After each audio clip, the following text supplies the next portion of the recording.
ભરૂચ જિલ્લા ભાજપ અને મહિલા મોરચા દ્વારા પશ્ચિમ બંગાળમાં તૃણમૂલના નેતા શાહજહાં શેખના મહિલાઓ પર અત્યાચારોને વખોડી કાઢી મમતા બેનર્જીના રાજીનામાની માંગ કરી હતી।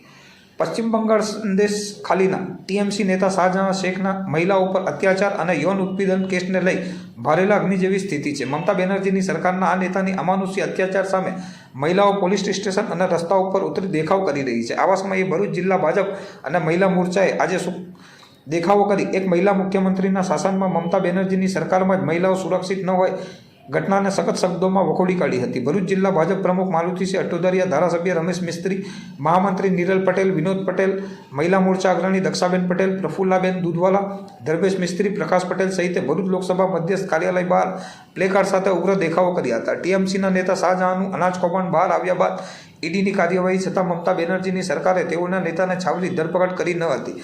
મહિલાઓ અમાનુષી અત્યાચાર અને નેતાના શોષણને લઈ પોલીસ મથક અને રસ્તાઓ પર ઉતરી આવ્યા બાદ આ નેતાની ધરપકડ કરાઈ હતી। તેમ છતાં મમતા દીદી તેના નેતાને છાવરી રહી હોવાના ભાજપે આક્ષેપ કર્યા છે। ભરૂચ જિલ્લા ભાજપે જોકે એક મહિલા સીએમ મમતા દીદીના શાસનમાં મહિલાઓ સુરક્ષિત ન હોય તો તેઓ પદના હકદાર નહીં હોવાનો સૂર વ્યક્ત કર્યો છે। સાથે જ એક મહિલા મુખ્યમંત્રી તરીકે મહિલાઓને રક્ષણ આપવામાં તેઓ નિષ્ફળ રહ્યા હોય ખુરશી છોડી દેવાનો આક્રોશ સાથે ભરૂચ જિલ્લા ભાજપે માંગ કરી સૂત્રોચ્ચાર પણ કર્યા હતા।